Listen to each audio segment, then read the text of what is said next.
कुछ सालों पहले की बात है जब मैंने तख्ती ऑनलाइन का चैनल शुरू किया था कि मुझे एक यूनिवर्सिटी ने बुलाया और उन्होंने कहा कि हमारे तमाम टीचर्स और स्टूडेंट को आपने एक प्रेजेंटेशन देनी है। अकेले कमरे में बैठकर कैमरे और माइक के सामने बोलना काफ़ी आसान होता है, लेकिन जब आपने जाकर पूरे पाकिस्तान से आए हुए डॉक्टर्स के सामने बात करनी है तो वो एक परेशान कुन सूरत हाल हो सकती है।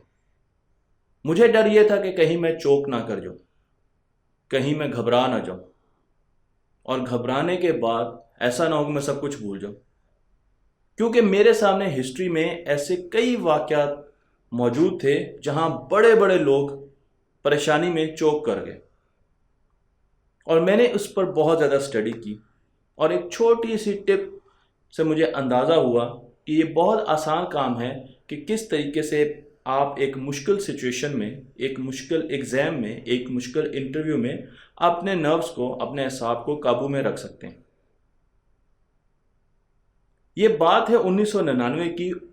ब्रिटिश ओपन गोल्फ टूर्नामेंट हो रहा था और एक फ्रेंच गोल्फर जिनका नाम था जेन वैन डी वेल्डे 3 शॉट से लीड कर रहे थे।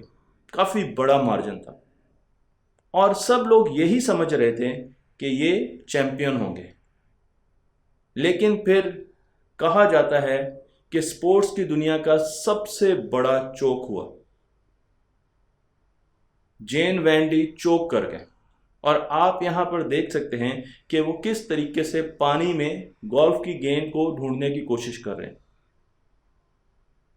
उनकी हर स्ट्रेटजी नाकाम होती गई और आखिर में वो ये टूर्नामेंट हार गए। उन पर बहुत सी केस स्टडीज बनी, बहुत सी किताबों में उन पर रिसर्च की गई, लिखा गया और आज भी जब हम 2020 में हैं उन पर बहुत सी स्टडीज की जा रही हैं। जब मैंने चोक के बारे में गूगल में सर्च किया स्पोर्ट्स में तो मुझे सबसे पहले उनका नाम नज़र आया, लेकिन उसके बाद मुझे एक और मुल्क का नाम नज़र आया जो कि हमेशा क्रिकेट के वर्ल्ड कप में चोक कर जाता है। मुझे पता है कि आपको अंदाज़ा हो गया है कि हम साउथ अफ्रीकन्स की बात कर रहे हैं, हम प्रोटीज की बात कर रहे हैं। इन पर भी बहुत सी किताबें लिखी गई कि आखिर क्या होता है कि एक इतनी अच्छी टीम वर्ल्ड कप में चोक कर जाती है, प्रेशर नहीं ले पाती, स्ट्रेस में आकर वो सही फैसले नहीं कर पाती।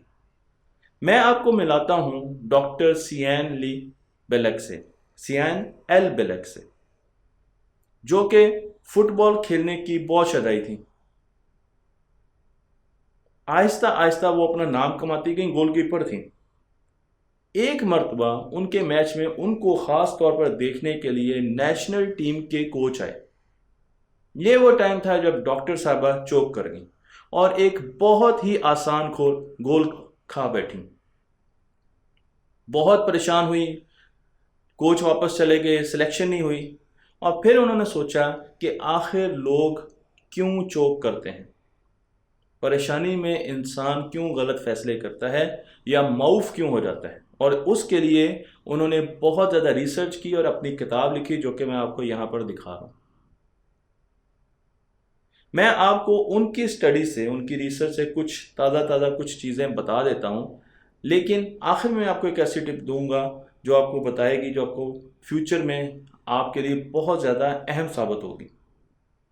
डॉक्टर साहबा ये कहती हैं कि हम मैथमेटिक्स से बहुत ज़्यादा स्ट्रेस में चले जाते हैं।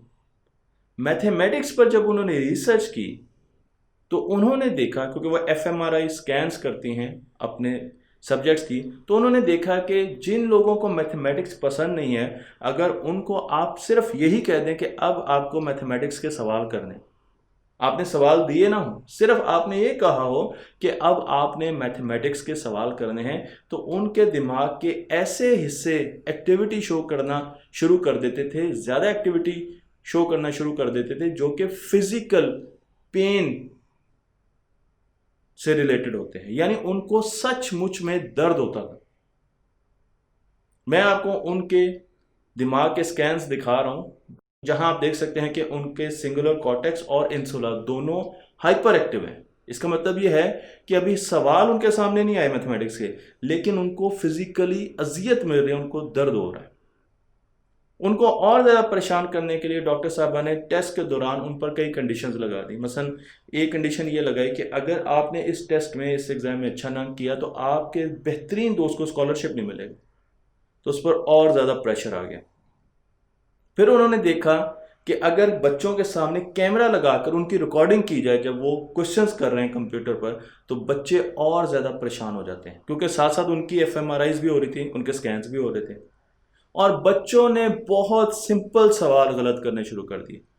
लेकिन जो दूसरा ग्रुप था जिसमें ये चीज़ें नहीं बताई गई, ना ही उनको उनके बेहतरीन दोस्त के स्कॉलरशिप को मशरूत किया गया उनके टेस्ट के रिजल्ट से, और ना ही उनके सामने कैमरा लगाया गया, तो उन्होंने देखा वो बड़े अच्छे तरीके से वही सवाल कर रहे थे और उनके रिजल्ट्स बहुत अच्छे आए जिनको ये चीज़ें नहीं बताई गई थी। और उसकी एक वजह है, उसकी वजह यह है कि जब भी हम स्ट्रेस में जाते हैं, जब भी हम परेशान होते हैं, तो हमारे ब्रेन में एक छोटा सा इमोशन सेंटर है जिसे कहा जाता है एमिगडाला। एमिगडाला एक घंटी की तरह, खतरे की घंटी समझ लें, आसानी के लिए बता रहा हूं, जो कि बजना शुरू कर देता है, टन टन टन टन टन टन। जब ये बजना शुरू कर देता है, क्योंकि हम इमोशनली अनस्टेबल होते हैं उस वक्त हमें शायद गुस्सा आ रहा होता है, या उस वक्त हम परेशान होते हैं, हमारी उमंगों के मुताबिक दुनिया की चीज़ें नहीं जा रही होती, तो ये क्या करता है, ये घंटी बजाना शुरू कर देता है, वाइब्रेट करना शुरू कर देता है। और उसकी वजह से हमारा जो सामने वाला माथा है, सामने वाला हिस्सा है, फोरहेड है, जिसे हम प्रीफ्रंटल कॉर्टेक्स कहते हैं, वो चोक होना शुरू हो जाता है। ये उसको डिस्टर्ब करना शुरू कर देता है।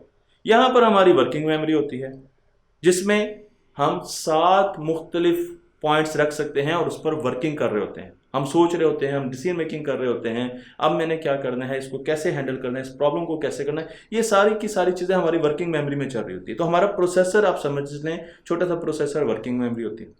जब ये घंटी बहुत तेज़ी से बजती है, एमिगडाला बहुत तेज़ी से वाइब्रेट करना शुरू कर देता है, तो ये वर्किंग मेमोरी को डिस्टर्ब करना शुरू कर देता है, उसकी जगह भी लेना शुरू कर देता है। और जब वो ओवरफ्लो कर देता है वर्किंग मेमोरी को, तो हमारी सोचने और समझने की सलाहियत आहिस्ता आहिस्ता ख़त्म होना शुरू हो जाती है।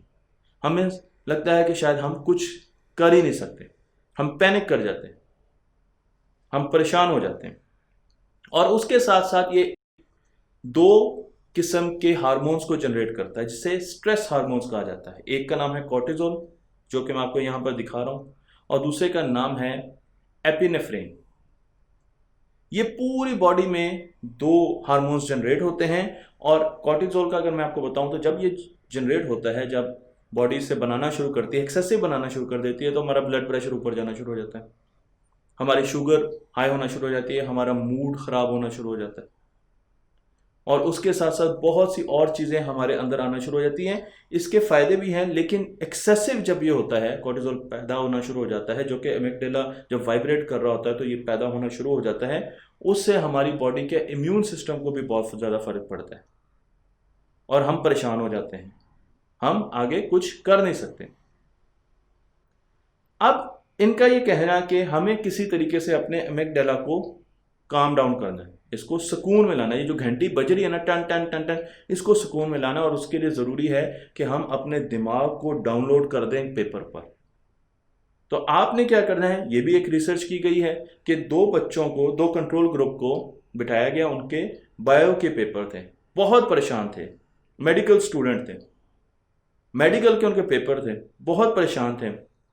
एक ग्रुप को कहा गया कि आपके जहन में जितनी भी नेगेटिव थिंकिंग आ रही कि मैं फेल हो जाऊंगा, मुझे आता नहीं है, मैं परेशान ना हो जाऊं, पता नहीं कैसे सवाल होंगे, जो चैप्टर मैंने चॉइस में छोड़ा हुआ है वो ना आ जाए, जितनी भी नेगेटिव थॉट्स आपके जहन में आ रही हैं वो आप पेपर पर लिखना शुरू कर दें। एक पेपर लें और उस पर लिखना शुरू कर दें। और दूसरे ग्रुप को वैसे रखा गया, उसको परेशान ही छोड़ दिया गया।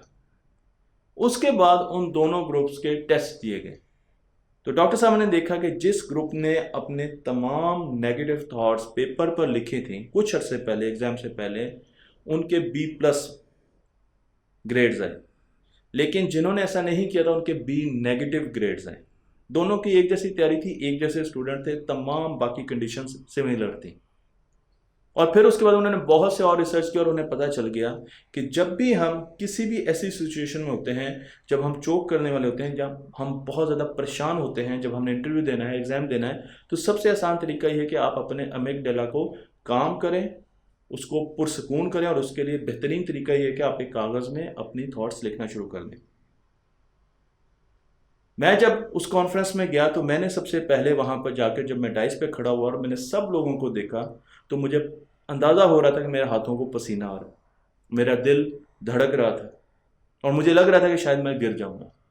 लेकिन मैंने सामने रखे हुए पेपर को उल्टा किया जिस पर मैंने कुछ पॉइंट्स लिखे हुए थे, और एक पेन से उसके ऊपर ऐसे सिंपल अपनी नेगेटिव थॉट्स को लिखना शुरू कर दिया। बज़ाहिर ऐसा लग रहा था कि मैं अपना टाइम ले रहा हूँ, हल्का सा पानी पी रहा हूँ, लेकिन मैं अपनी नेगेटिव थॉट्स को उनके ऊपर लिख रहा था। और सिर्फ चंद सेकंड वो थॉट्स लिखकर, 5 लाइनें लिखें, आप 6 लाइनें लिखें, 10 लाइनें लिखें, मैंने वो पेपर सीधा किया और फिर एकदम मैंने अपनी प्रेजेंटेशन शुरू कर दी और वो प्रेजेंटेशन मेरी बहुत अच्छी हुई और उसके बाद ये आदत बन गई। तो हमें अपने स्कूलों में इस आदत का अपने बच्चों को बताना चाहिए, कॉलेज में बताना चाहिए। बल्कि जो टीचर एग्ज़ाम लेने जाते हैं तो वो बच्चों को कहें, जो भी बच्चे ऐसे हैं जो बहुत अच्छी तैयारी करके हैं लेकिन परेशान हैं, उनको ये बताया जाए कि आप एक छोटा सा पेपर लें और उस पर अपनी नेगेटिव इमोशंस लिखें। नेगेटिव इमोशंस लिखने में कोई परेशानी नहीं है, और उसके बाद उसको कहीं फेंक दें, कहीं रख दें, फाड़ दें, उसको ज़ाया कर दें और उसके बाद आप पेपर करना शुरू कर दें। 10 मिनट पहले कर लें, 5 मिनट पहले कर लें। स्टूडेंट्स के लिए भी ज़रूरी है कि वो इस चीज़ को समझें। तो ये एक छोटी सी आदत है जिससे आप बहुत जल्दी एग्ज़ाम के स्ट्रेस से बाहर निकल सकते हैं। लेकिन ज़रूरी है कि आपने एग्ज़ाम की तैयारी भी प्रॉपर की हो। बगैर तैयारी के फिर आपको स्ट्रेस मिलना ही चाहिए। तो ये उन बच्चों के लिए है जो बहुत अच्छा पढ़ने की कोशिश करते हैं, अच्छे एग्ज़ाम की तैयारियां करते हैं, लेकिन स्ट्रेस में आ जाते हैं। लेकिन उन बच्चों के लिए नहीं है जो पढ़ते नहीं और फिर कहें कि इस टेक्निक से हमारी स्ट्रेस ख़त्म हो जाए। उनके लिए स्ट्रेस ख़त्म नहीं होगा। तख्ती ऑनलाइन को लाइक कीजिए, शेयर कीजिए और इस इल्म को दूसरों तक पहुंचा दीजिए।